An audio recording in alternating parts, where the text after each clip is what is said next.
عصر کی نماز کے فوراً بعد قرآن مجید کی یہ سردار آیت ہے جسے اگر کوئی شخص صرف 21 بار پڑھ لے تو اس میں کوئی شک نہیں کہ وہ بندہ بیٹھے بٹھائے ہی مالدار ہو جاتا ہے۔ اور یہ آیت مبارکہ قرآن کی سردار آیت ہے اور اس کو پڑھنے والا بھی سرداتا ہے۔ اور ایسی جگہوں سے رزق کا انتظام ہوتا ہے کہ پہلے دن ہی اس بندے کو وہاں سے رزق ملنے لگتا ہے جہاں اس کا گمان بھی نہیں ہوتا۔ اسی لیے جو لوگ مالدار ہونا چاہتے ہیں اس عمل کے ذریعے، اس قرآنی سردار آیت کے ذریعے کئی لوگوں کے حالات بدلے ہیں، کئی لوگوں کی زندگیاں بدلی ہیں، کئی لوگوں نے ترقی پائی ہے، اور کئی لوگ جن کو ساری زندگی کچھ نہیں مل سکا تھا اور جو وظائف کر کر کے تھک چکے تھے، انہوں نے عصر کی نماز کے بعد اس کی تلاوت شروع کی اور پھر ایسی جگہوں سے رزق کا انتظام ہوا کہ آج وہ لوگ جو غریبی کی زندگی گزار رہے تھے آج اتنے مالدار ہیں کہ لوگوں میں رزق تقسیم کر رہے ہیں۔ کیونکہ دیکھیں آپ نے عصر کی نماز کے بعد اور مغرب کی نماز سے پہلے اس عمل کو کرنا ہے۔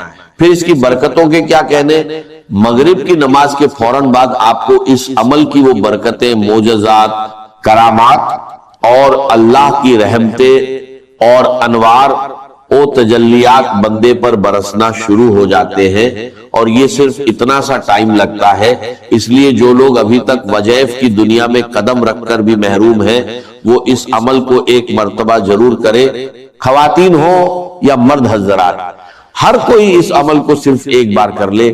خاص کر جو مالدار بننا چاہتے ہیں، تھوڑی محنت پر زیادہ رزق حاصل کرنا چاہتے ہیں، غیب کے خزانے حاصل کرنا چاہتے ہیں، میرے آقا نے خود ارشاد فرمایا کہ وہ شخص دوزخ میں نہیں جائے گا جو سورج نکلنے سے پہلے یعنی فجر اور سورج ڈوبنے سے پہلے یعنی عصر کی نماز پڑھے گا۔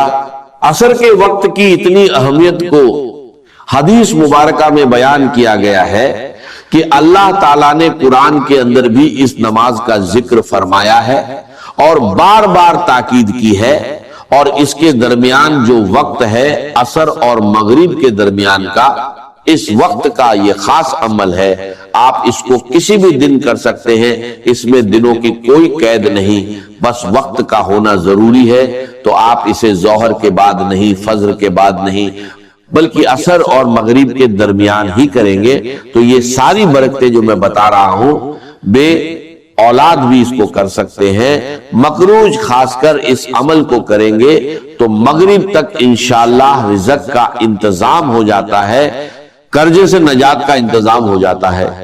اس لیے اس کی برکت یہ ہے کہ اگر کوئی بندہ بہت زیادہ مجبور ہے، بہت زیادہ تنگ دست ہے، جس کا کوئی سانحال نہیں، جو لوگوں کے رویے سے پریشان ہے، غریبی کی وجہ سے، مالی دولت کی وجہ سے پریشان ہے، اور یہ مہینہ بھی بڑی عظمت والا چل رہا ہے، اس بابرکت مہینے میں عصر کے بعد پڑھیں تو آپ کو خود اندازہ ہو جائے گا کہ یہ واقعی اللہ کے کلام میں کتنی طاقت اور تاثیر ہے۔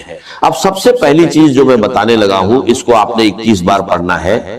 یہ آیت مبارکہ 21 بار پڑھنی ہے۔ اسی طرح چند مخصوص آیات ہیں اور چند چیزیں ہیں جو اسی ترتیب کے ساتھ پڑھنی ہیں، لیکن ہر ایک کی تعداد مختلف ہوگی۔ یہ جو چیز میں بتانے لگا ہوں اس کا خاص خیال رکھنا ہے، اور اس کا خاص خیال رکھے بغیر آپ نے عمل نہیں کرنا، یعنی کچھ شرائط ہوتی ہیں، جیسے بندہ مسجد میں جاتا ہے تو وضو شرط ہے، اسی طرح اس عمل کے لیے بھی چند چیزیں ضروری ہیں۔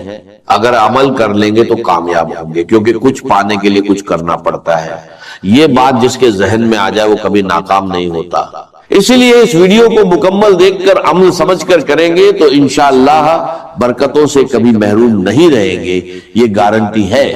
آگے اللہ تعالیٰ نے چاہا تو وہ میرا مالک، وہ میرا خالق، وہ رزق دینے والا، رحمتیں برسانے والا، کرم کرنے والا، وہ رب تو ہر لمحہ اپنے بندوں کو پکار رہا ہے کہ میری طرف آؤ، تمہیں وہ سب کچھ عطا کر دوں گا جس کی تم تمنا کرتے ہو، تمہاری ہر دعا قبول ہوگی، ہر فریاد سنی جائے گی، جو چاہو مانگ لو عطا کر دیا جائے گا۔ اب اسی ترتیب کے ساتھ دوستو آپ نے کرنا کیا ہے؟ سب سے پہلے آپ نے قرآن مجید کی یہ مختصر سی سور مبارکہ جو بالکل سادی اور آسان ہے، اسے صرف 3 مرتبہ پڑھنا ہے۔ سب سے پہلے 3 مرتبہ درود پاک، پھر 3 مرتبہ یہ سورہ، اور قرآن کریم کی جو سردار آیت ہے اسے جہاں بھی پڑھنے کا کہوں وہیں پڑھنا ہے، اپنی مرضی سے کچھ نہیں کرنا، کیونکہ اللہ والوں کا بتایا ہوا طریقہ ایک خاص ترتیب ہے۔ دیکھیے کچھ اعمال دیکھنے میں مختصر اور سادے ہوتے ہیں لیکن طاقت کے اعتبار سے بہت زیادہ ہوتے ہیں، کیونکہ وقت بہت قیمتی ہے۔ کچھ دن باقی دنوں کی طرح ہوتے ہیں اور کچھ دنوں میں اللہ تعالیٰ نے اتنی برکت، فضیلت اور رحمت رکھی ہے کہ بندہ سوچ نہیں سکتا۔ یہ وظیفہ دیکھنے میں مختصر ہے لیکن طاقت بہت بڑی ہے۔ بندے کی بیٹھے بٹھائے حاجتیں پوری ہوتی ہیں، مالدار، امیر، غریبی، تنگ دستی، تمام معاملات حل ہو جاتے ہیں۔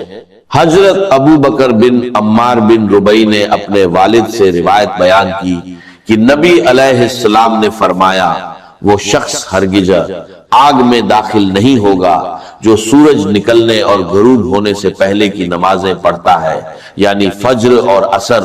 اور بصرہ کے ایک آدمی نے شہادت دی کہ میں نے بھی یہ روایت سنی، حکیم الامت مفتی احمد یار خان نے اس حدیث کے اس حصے پر فرمایا کہ جب بندہ قبر میں جائے گا تو اسے عصر کا وقت ہی دکھائی دے گا، اس لیے عصر کے وقت خصوصاً اس نماز کی حفاظت کرو، اور اسی درمیانی وقت میں یہ خاص عمل کرنا ہے۔ جو لوگ پریشان ہیں کہ محنت تو بہت کرتے ہیں لیکن کمائی میں برکت نہیں، تو برکت اور کثرت دونوں اس ذریعے آئیں گی۔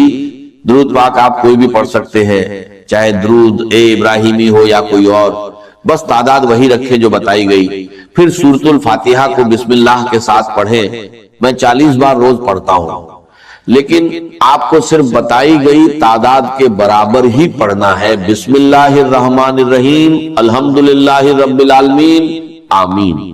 اور آمین کے 4 حرف کے برابر اللہ تعالیٰ اس بندے کے لیے 4 فرشتے مقرر کر دیتا ہے جو اس کے لیے دعا کرتے رہتے ہیں۔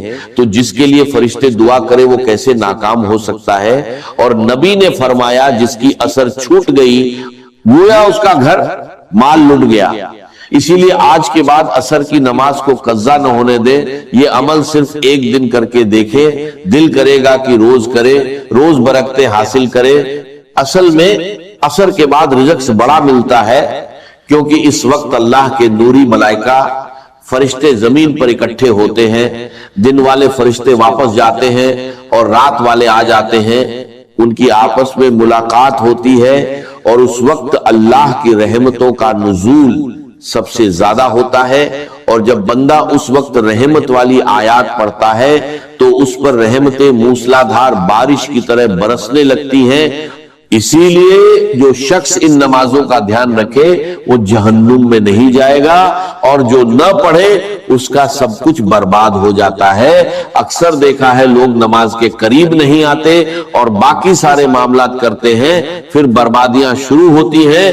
اس لیے اگر آپ عصر چھوڑنے والے ہیں تو آج سے تہیہ کریں، اللہ کی بارگاہ میں سچی توبہ کر کے عمل شروع کریں کہ نمازوں کی پابندی، خصوصاً عصر کی پابندی کروں گا، انشاءاللہ کامیابی مقدر ہوگی۔ فاتحہ کو آمین کے ساتھ 3 بار پڑھیں۔ یہ وہ سورت ہے جو 2 بار نازل ہوئی جسے سورت احمد کہا جاتا ہے۔ جب یہ نازل ہوئی تو فرشتوں نے عرض کیا کہ یہ خاص آپ کو عطا ہوئی، تو خاص چیز کی برکتیں خاص ہوتی ہیں۔ حضرت زریر بن عبداللہ فرماتے ہیں کہ حضور نے 14ویں رات کے چاند کی طرف دیکھ کر فرمایا کہ تم اپنے رب کو اسی طرح دیکھو گے بنا کسی مشقت کے، بشرطے تم نے فجر اور عصر پڑھنے میں کوتاہی نہ کی تو اللہ کی زیارت ہوگی۔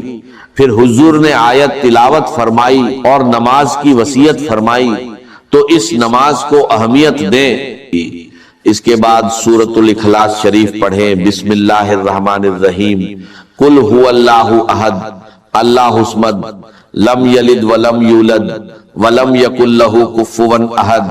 سبھی صورتیں بسم اللہ کے ساتھ پڑھیں، کیونکہ جب بندہ وظائف کو ان کی شرائط اور طریقے کے مطابق پڑھتا ہے تو کامیاب ہوتا ہے۔ فاتحہ اور اخلاص پڑھنے سے اللہ ایک پورا قرآن پڑھنے کا ثواب دیتا ہے۔